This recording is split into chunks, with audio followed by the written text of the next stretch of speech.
Hello, and thank you for listening to another episode of our PAC Politics podcast. Our podcast is brought to you by our organization, our United Resource PAC. Don't forget that we are a tax-exempt political organization. I am your host, Brittany McDowell, and again, thank you so much for tuning in. Oh my gosh. That's like the first thing that came to mind at this point. Whoa, my gosh. And I don't even feel like that in and of itself summarizes what I am feeling, what a lot of Americans are feeling, what a lot of Americans are thinking. Whoa, my gosh. Okay, so now that I have that out of my system, I know that there are a whole hell of a lot of things that I could discuss. We can talk about the president's COVID-19. We could talk about all the people in the president's administration who now have contracted COVID-19. We could talk about the news that the vice president, for the debate that he is having with Kamala Harris, we could talk about the fact that he does not want there to be any plexiglass between them. Like he's against it. Right? Really. But we could talk about that. We could talk about, I don't even know if we really can touch this because it's probably changed in the last 10 minutes. We can talk about the fact that yesterday the president ordered his lapdogs to stand down and stand by. And no, we're not talking about the Proud Boys. He ordered his people, the Republicans, to halt their talks on stimulus. He said, look, we're not, this isn't important for us anymore. We're not doing this anymore. And then within a matter of hours, give us $1,200 stimulus checks. Put it to my desk and pass it now. That is literally the time in which he'd gone from one position to another, not just in that moment, but if we think back a few days ago and we think about the fact that this man, our president, was saying, hey, give us stimulus and give it now. Whoa, there are a whole bunch of reasons, including his medications that he has been on to treat his COVID-19. Not saying this is the case, but there is a whole lot of speculation from not just politicians, but to medical professionals about the impact that those medications have had on his mental capacity in this moment. And I'm not talking to or capitulating to the people who say, well, he's had declining mental capacity this entire time. I'm being utterly serious. Some of those medications, one in particular, has a very high impact on a person's mental capacity and acuity. So, we could talk about all of that. And I would have an extremely long show because I have a lot to say. I have a lot of input, but I will say this. I'm not the only person who could talk about those things. You can look around and you'll find many people talking about any of those things, including, so many more things that we could be talking about. This year, 2020, has seemed like the Twilight Zone. And I didn't think that it could get even more Twilight Zone-y. But it has in the past few days, and the past day, I've literally have been having an out-of-body experience. No, what? Really? Wait, what? But surprisingly, I'm not going to talk about any of that. Yeah, what? Brittany, huh? What? There's so much, what? No, I'm not talking about any of that. Today on our podcast, I'm going to talk about the numbers, the facts, the polls, specifically 2 polls that have come out this month that have referenced, and we're a week in, we're 7 days in. The polls are really indicating that Trump is in trouble. His numbers are declining. When you look at Vice President Biden and you compare him in the general election to President Trump, there is no denying that at this point. Absolutely no denying that. And then when you consider what's been going on, you're like, what the heck are you doing, right? But so we're going to talk about the fact that more and many more Americans are disapproving of the job of President Trump. And more specifically, I want to look at why it is Biden is seeing gains. So that's what we have in store. This should not be too long of an episode. I'm not just going to be talking about these polls. I'm actually going to be giving you links to those polls. You'll find them in the description box below. But pay attention, keep your heads up. This conversation is going to go really, really quickly because whoa, with what we've been going on, there will be much more to report on after this. Not that I'm a reporter, but anywho, let's go ahead. Let's get this show started.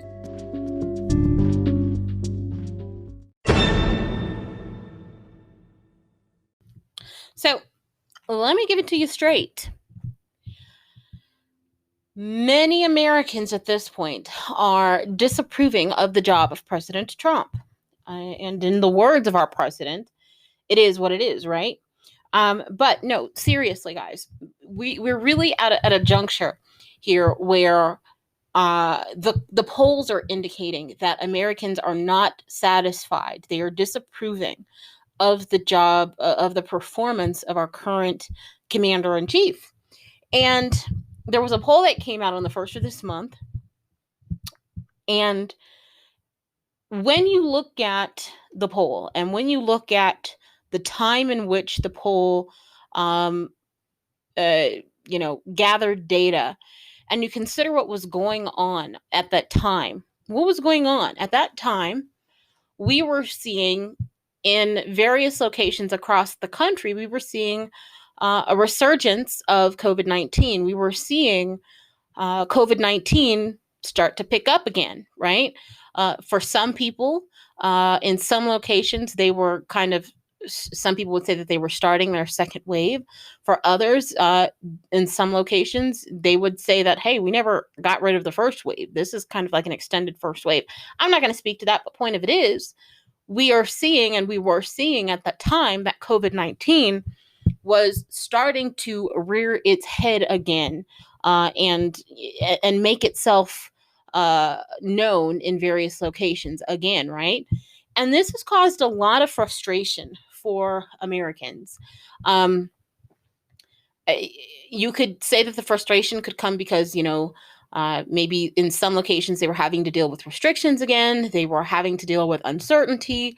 They were having to deal with maybe, contracting the virus either themselves or loved ones, whatever the case might be. But in various ways, the fact that we were starting to see in many locations COVID-19 start to pick up again, that was an issue with people for whatever reason. And so at that point, what we were seeing was that COVID-19 was more likely than not the driving factor behind people saying, hey, I don't approve of this president anymore. Or, maybe I like him a little bit. He's a great man or nice guy, whatever. I could see myself drinking a beer with him, but like he sucks at his job. He needs to be fired, right? But here's the thing. Yesterday, matter of fact, another poll came out that I think provided us with a little bit of clarity about not just what was going on then, but like what is actually happening in this moment. So before I jump into that, if you want to see the poll that I referenced very briefly right now, you can find it in the description box of this episode. So check it out, see it for yourself.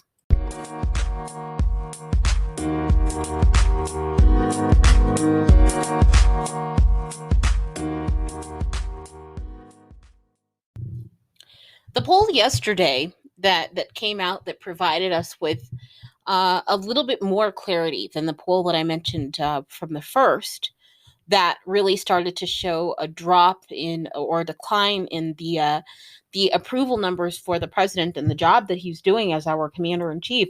The poll that came out yesterday compared Trump versus Biden in the general election. If you've listened to previous episodes, previous segments, you may be listening to this actual podcast.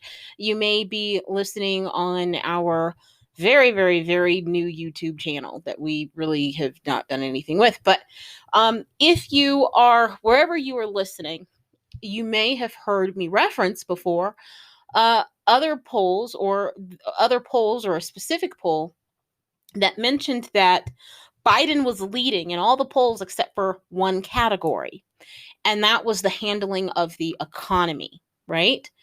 And so here we are again to yesterday. Yesterday we had on Real Clear Politics, we gained access to a poll that again compared Trump and Biden in relation to the general election. At this point, economy included, Biden is leading Trump in all the polls.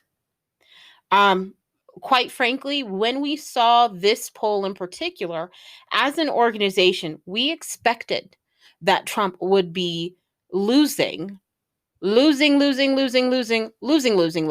Biden in the polls.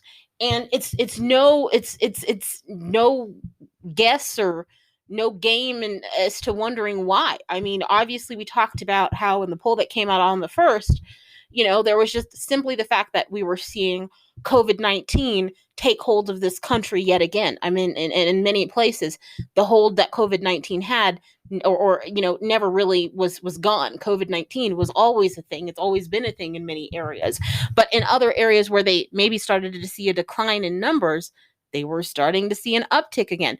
So that's one reason, again, we saw that a while ago, but more recently, look at the Trump administration. I have lost count at how many people within the Trump administration, within the White House, that have contracted COVID-19. This is supposed to be this most secure bunker in the world, not just our nation, but in the world. But they were able to let COVID-19 in there. These are people who have access to tests every day. These are people who, now, who's to say that they're taking them every day, right? I mean, we don't know. We don't know when the last time the president tested negative was. Hell, we don't even know when he had his last test. We know that they can say one thing, but anyways. So the administration is seeing. Last I checked, I think it was like 19 people, but I think that was yesterday. I'm pretty sure more people are probably in there today. No idea, but you're seeing that, and that really has an impact on a lot of people. That really has an impact on perception. For the longest time, the perception of a lot of people has been that this is a strong president. He's strong on the economy. He's strong on this. He's a strong man.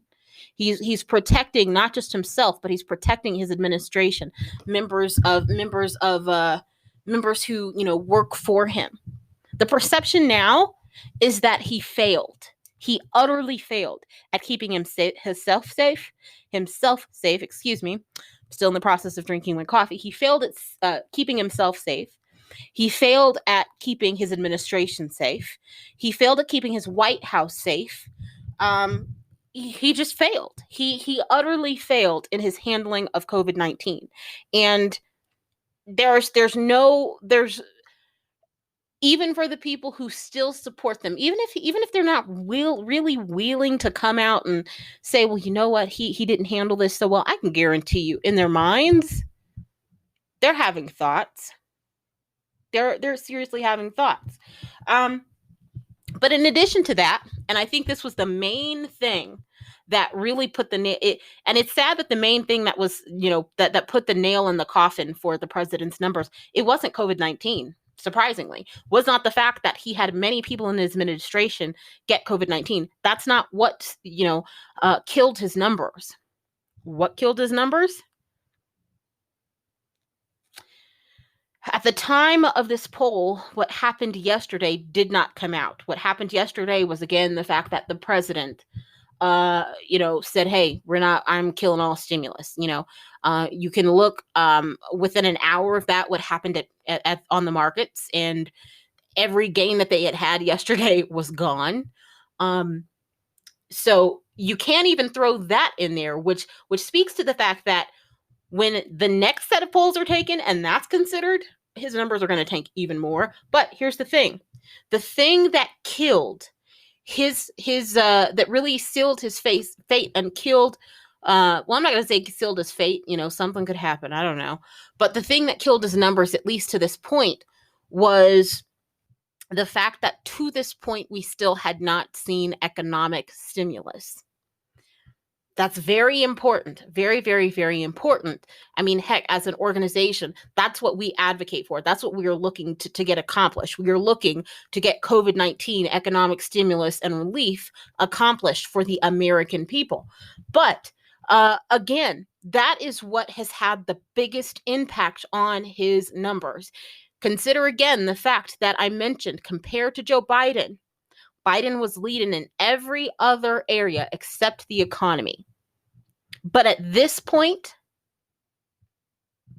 the economy has become the factor for Americans, not just for Americans, but many, not just like American employees, but American employers.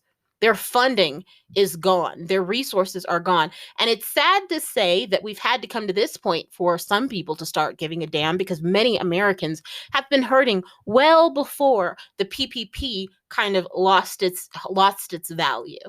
Many Americans, they went into just starvation mode on the 31st of July. But anywho, another story for another day. But I do want to mention again, one more time, that at the time that this poll came out, where we saw Biden kind of really pull ahead, it did not take into consideration what happened yesterday. So mark my words, we are going to see in this next batch of polls that covers the date of yesterday, that has yesterday within its kind of reporting period, I can guarantee you, Trump's numbers are going to be down even more.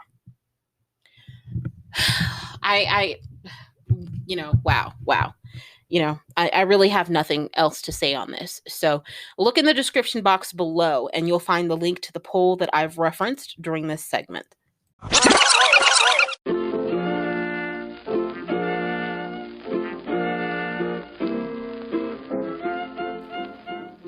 Are you on Facebook?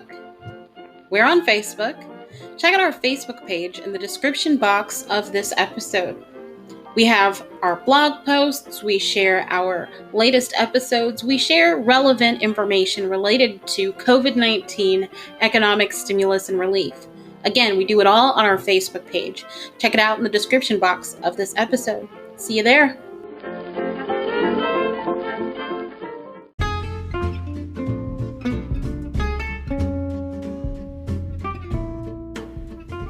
Hey, this is Brittany. Just wanted to shoot you a quick reminder. Look in the description box of this episode and you can find a link to our website. On our website, you can find our latest blog posts. You can find our contact information. If you even want to make a contribution, you can go over there and do that as well. You can find out the policies we are looking at and targeting as an organization. You know, I say all the time that we are a tax-exempt political organization. If you want to know more about that, again, go on over to our website, our-pac.com, where you can find out everything you want to know. You can do everything you want to do. We will gladly welcome you on our website with open arms. Again, check out our website in the description box below.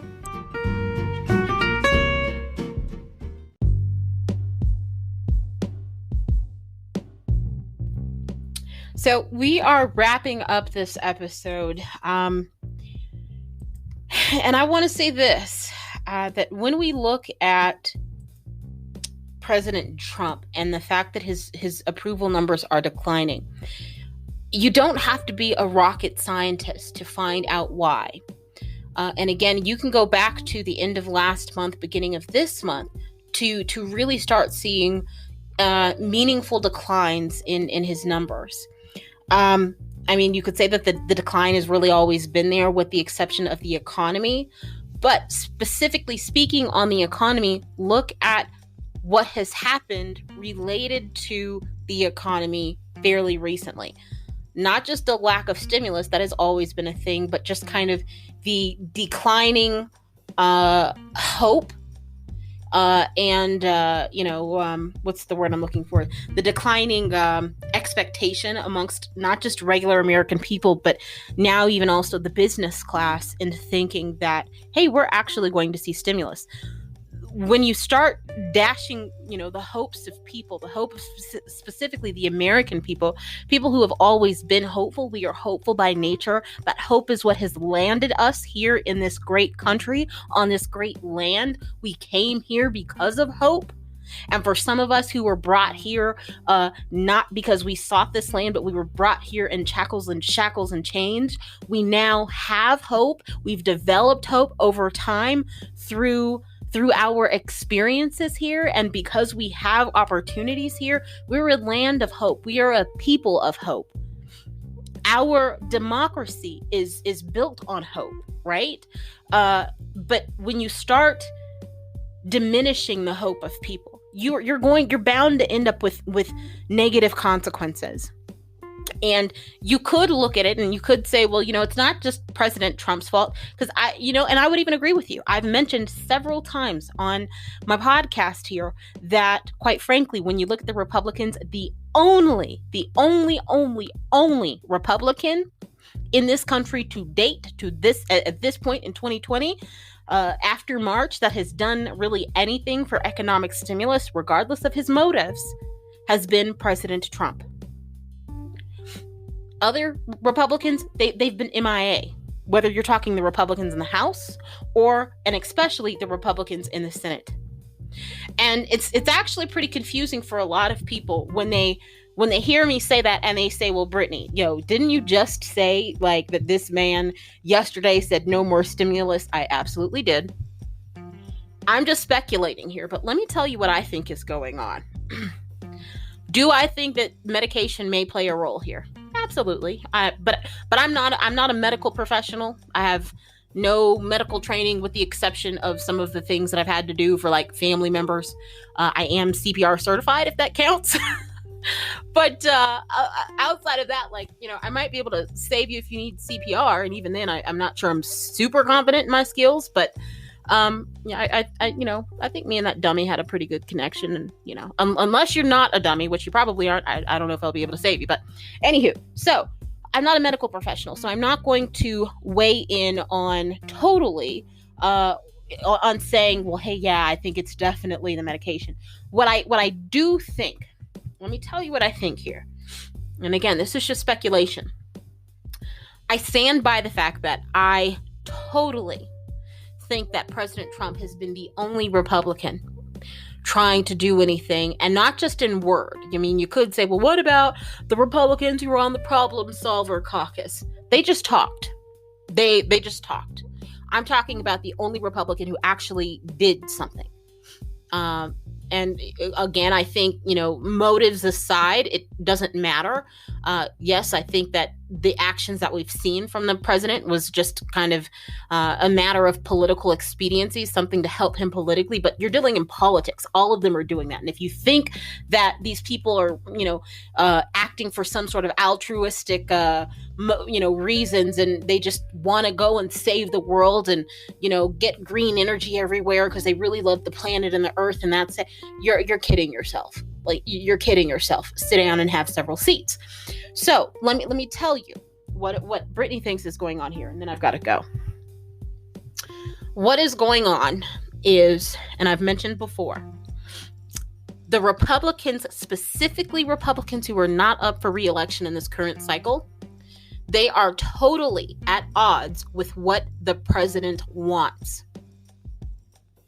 What they want, as a matter of claiming to be fiscal conservatives, is they don't want, as I've repeated several times, they don't want one more red nickel, dime, penny, or cent spent on the American people, the American economy, which is why they say no, no, no, no, no, no, no, no, no.